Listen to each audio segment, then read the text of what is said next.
The only people who should vote in American elections are American citizens. There's no debate about it.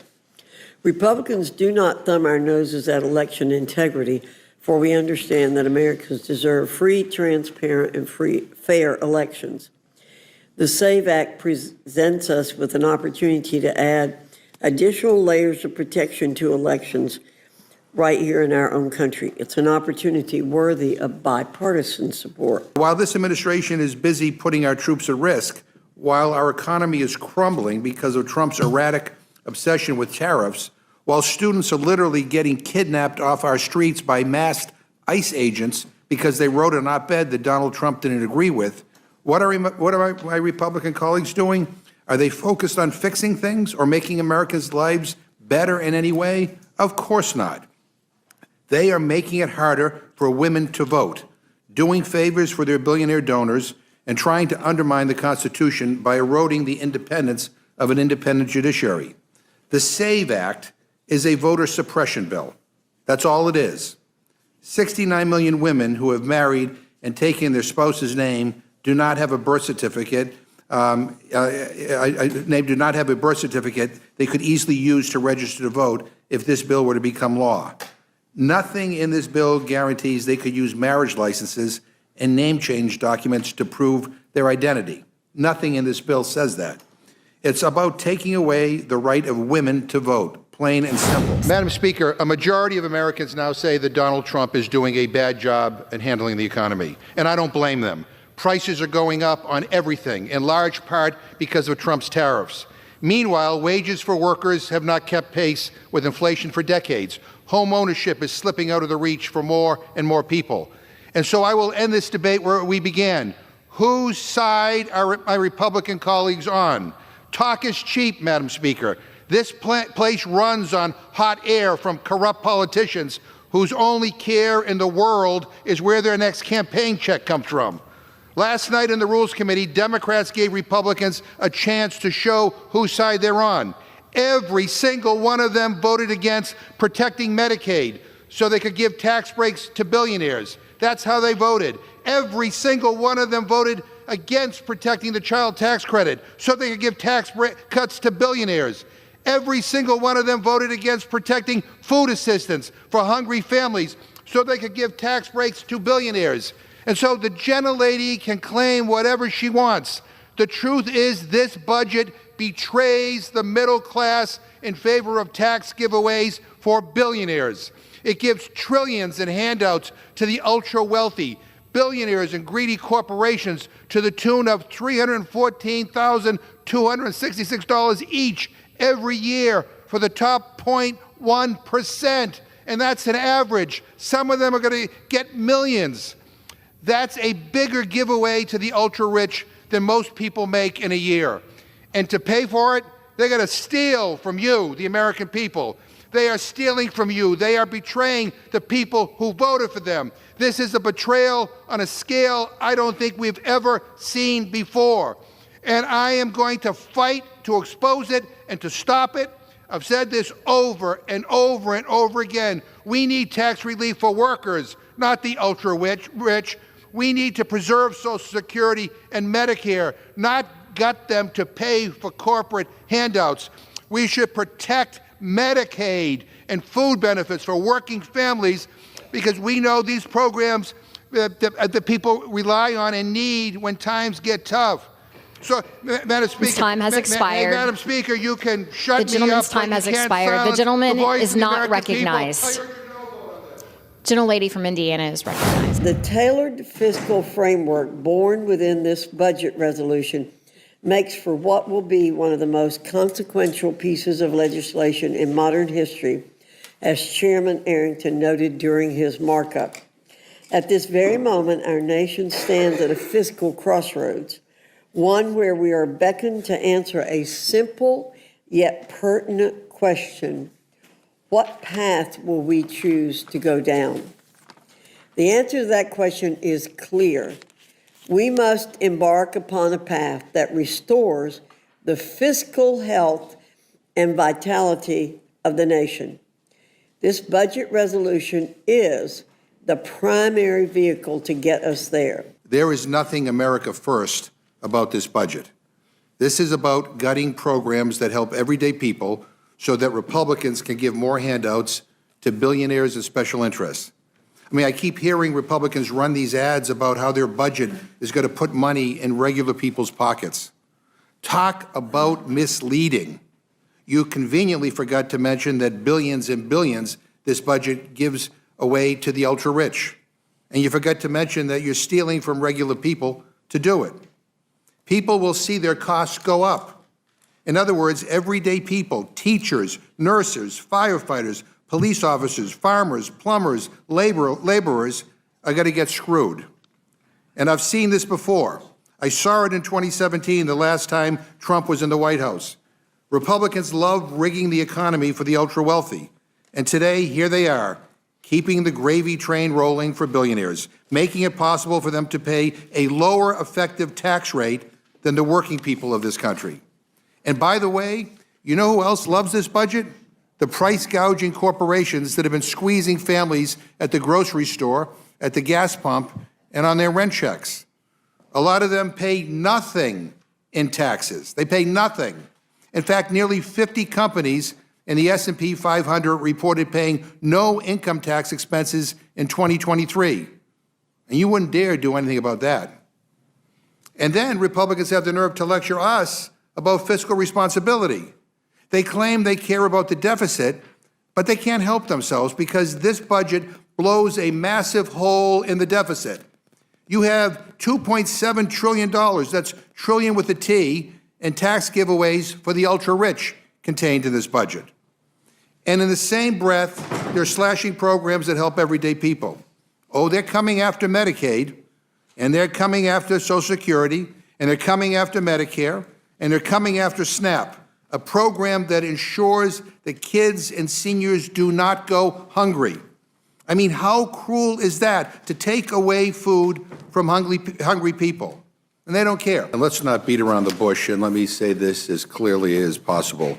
This administration is already a complete and total disaster. We've heard for years from the other side about the importance of safeguarding classified information and the need to use secure channels. And last week we found out that Trump's entire national security team is just casually planning military operations on unsecured group threads that anyone could have access to. In fact, the Pentagon said Signal, the app they used, is vulnerable to hacking by our adversaries. Defense Secretary Pete Hegseth, our Vice President, and the President's Chief of Staff, our CIA and NSA directors, all of them swapping classified battle plans like school kids sending memes. This is nuts.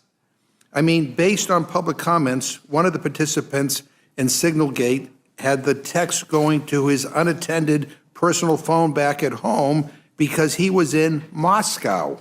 I mean, you can't make this stuff up. And let me just lay out for people, this isn't just stupid, it's dangerous. 30 minutes before planes took off, our top government officials were putting out onto the internet details about their mission. Who was listening? We have no idea. Russia was probably listening. China was probably listening. Iran was listening. I'm sure tapping unsecured phones of our national security advisors is one of their top priorities.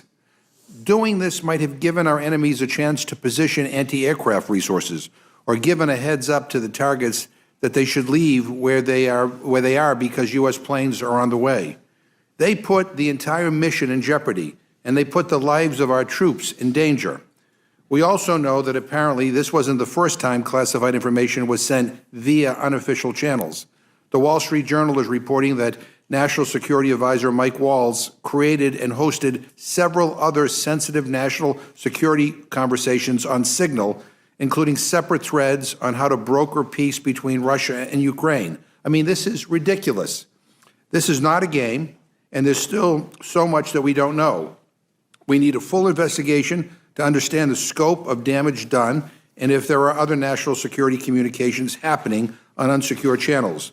Those responsible must be held accountable, and Hegseth should resign immediately. Immediately. We have two other measures here designed to make big banks even richer at the expense of working people. Again, you can't make this stuff up. With all the problems in the world, Republicans want to make it easier for your bank to charge you unfair fees. And then there's the so-called No Rogue Rulings Act. It's a blatant power grab to gut the courts. If a judge doesn't bow down to Trump or Republicans' extremist agenda, Republicans want to strip that judge's authority. That's nuts. If this were happening in another country, our State Department would condemn it. This regime is marching toward authoritarianism, trying to trample over the courts and undermine the rule of law. And we are absolutely not going to let that happen without a fight. Democrats want to lower costs, protect workers, expand health care, and invest in a future where everyone, not just rich Republican megadonors, can thrive. And we will not stand by while extremists try to dismantle our democracy and sell out working Americans. The American people deserve better, and we will keep fighting to make sure they get it. I yield back. Last night at the Rules Committee, we caught Democrats dead to rights. A Democrat tried to refer to the alleged, quote, cuts, end quote, in our debate, but instead admitted that, quote, it's not there, end quote. That's right. It's not in the budget resolution. You simply cannot find programmatic cuts in any respect. And I stand here to tell the truth about this budget and the rule we need to get it across the line. From shielding Americans from the greatest tax increase in history to supporting the military, allocating resources to the Trump administration to secure the border, to trimming wasteful programs, our budget resolution has solutions that the American people expect and demand.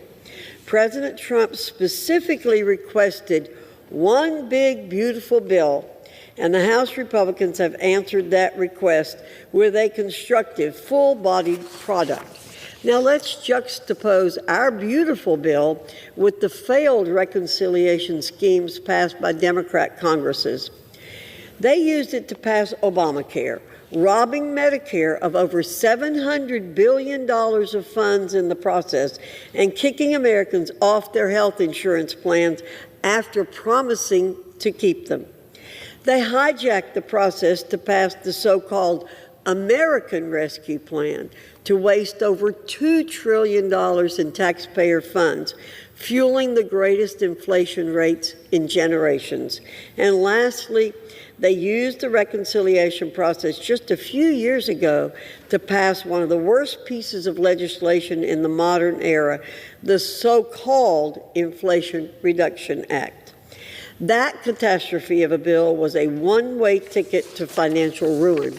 It wasted money on green energy schemes, punished companies that proudly develop American energy, and ironically drove up costs on every American family. Mr. Speaker, the gentlelady is talking about what was said in the Rules Committee last night. I want to take a couple of minutes to talk about how people voted in the Rules Committee last night. We gave Republicans a chance last night in the Rules Committee. We said if they really don't believe that this budget cuts funding for school meals, if they really believe what they're saying, then they can vote to assure the American people that they're not going to steal school meals from kids in order to give tax breaks for millionaires. Every Republican voted no, every single one of them. Then Democrats offered an amendment to protect Medicaid. And Medicaid, as you know, Mr. Speaker, covers 41% of all births in the United States, nearly half of children with special health care needs, and 5 in 8 nursing home residents. We asked them not to cut Medicaid in order to fund tax breaks for billionaires. Every Republican voted no. Then Democrats offered an amendment to extend tax cuts for people making under $400,000 while ensuring that corporations and billionaires pay their fair share. We asked Republicans to continue tax cuts for only those who need them the most, because those are the tax cuts they let expire while their tax cuts for greedy corporations were made permanent. We asked them to prioritize working families over greedy corporations. Every Republican voted no. Then Democrats offered an amendment preventing tax giveaways for people earning over $1 million a year. Every Republican voted no. We wanted to see if there was anyone so rich that Republicans don't think they deserve a tax giveaway. So we asked them to vote against tax breaks for people earning over $100 million per year. We asked them to side with factory workers and firefighters over hedge fund managers and billionaire bankers. Every Republican voted no. We even offered an amendment preventing tax cuts for people with a net worth of over, get this, $1 billion. Every Republican voted no. They betrayed their constituents. They voted to steal from the American people in order to protect tax breaks for billionaires. Again, this is about whose side you're on. And Republicans showed us last night with their votes whose side they're on. And it's not the working people of this country. I reserve my time. President Trump specifically requested, quote, one big, beautiful bill, end quote, and House Republicans have answered that request with a constructive, full-bodied product. This blueprint is a framework on which Congress can deliver the agenda the American people want and deserve. Despite what my Democrat colleagues are likely to assert, it doesn't contain any specific programmatic assumptions or cuts. Let me repeat that. It does not contain any specific programmatic assumptions or cuts. The committees are left to determine best their priorities when meeting their instructions. In short, beckoning back to my earlier remarks, we are at a crossroads.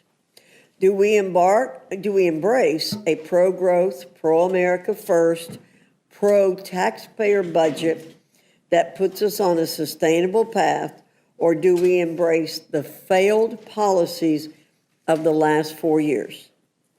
I say the choice is clear, and we need to get to work. Now we'll turn to our two Congressional Review Act resolutions. H.J. Res. 20 would overturn the Department of Energy's previous rule that would ban certain natural gas water heaters from the marketplace. The department's rule is entirely misguided and acts as a cudgel against consumer choice and would deal a serious blow to seniors and low-income households. Republicans understand that consumer choice is not something to be trifled with. Consumer choice plays an integral role in our domestic marketplace, and it must be respected.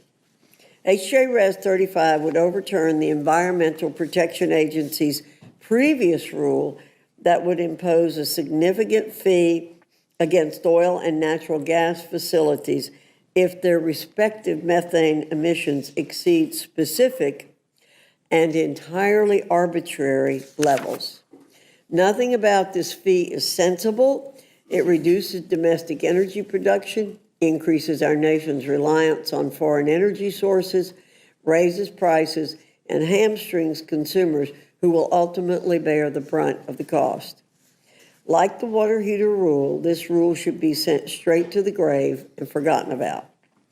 The nation is locked into a new and better trajectory under the leadership of President Trump and our Republican majorities in the House and Senate. We've been given a mandate to protect consumers, and we have no intention of letting it fall to the wayside. With that, I look forward to today's discussion, and I now yield to the ranking member, Mr. McGovern, for any comments he wishes to make. Well, thank you, Madam Chair, and let me welcome our witnesses as well. And let me just begin by saying I actually read the budget, and it will come as no surprise to anybody here that I've come to a different conclusion about this budget than the chair of this committee. The sheer magnitude of the cuts that are proposed in this budget are going to hurt regular people and a lot of the people that I represent. So today we're here to discuss the Republican budget, a budget, in my opinion, that is a betrayal of the middle class. There is nothing America first about this budget. This is about gutting programs that help everyday people so that Republicans can give more handouts to billionaires and special interests. They're coming after every single thing that matters to people who work hard and keep this country going. In short, this bill is not about helping regular people. It's about helping the billionaires and price gougers who funded Republican campaigns. Wages for working people have been stagnant for decades. Everything from gas to groceries keeps getting more expensive. Eggs are like $10 a dozen in some places, and we haven't seen a damn thing to bring down costs. It's all handouts to their donors, while everyday people fight to just stay above water. This budget does not invest in working families, it robs them. It doesn't strengthen our economy, it weakens it by making it harder for regular people to get ahead. Plain and simple, Republicans are betraying the middle class.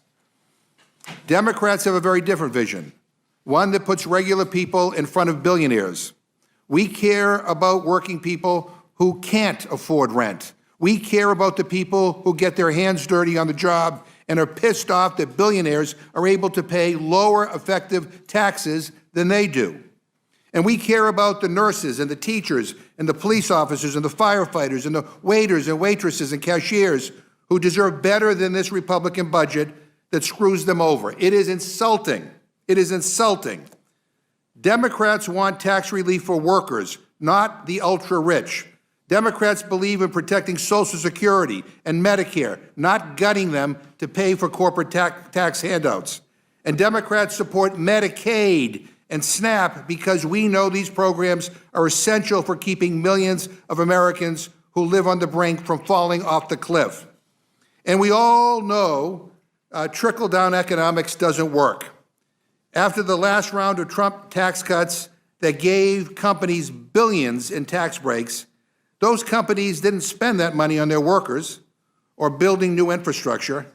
They spent it on stock buybacks to enrich their wealthy shareholders.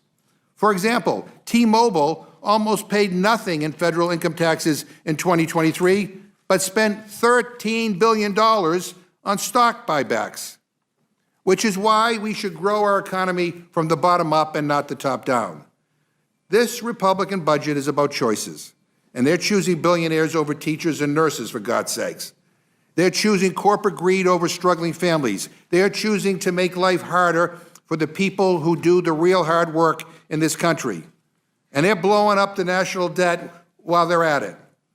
Only these guys, Trump and Elon and the MAGA clown show in Congress, could find a way to cut hundreds of billions of dollars in spending on critical and essential programs that help people, and yet still blow up the national debt. I mean, you can't make this stuff up. The American people deserve better. They deserve a government that works for them and not just the wealthiest elite and those at the top. And I ask my colleagues, have any of you been in your districts lately? Have you talked to people? I mean, real people as opposed to just political donors? This is not what people want. I promise you, this is not what people want. And Democrats are going to expose this corruption and grift, and we're going to fight like hell to stop it. I yield back.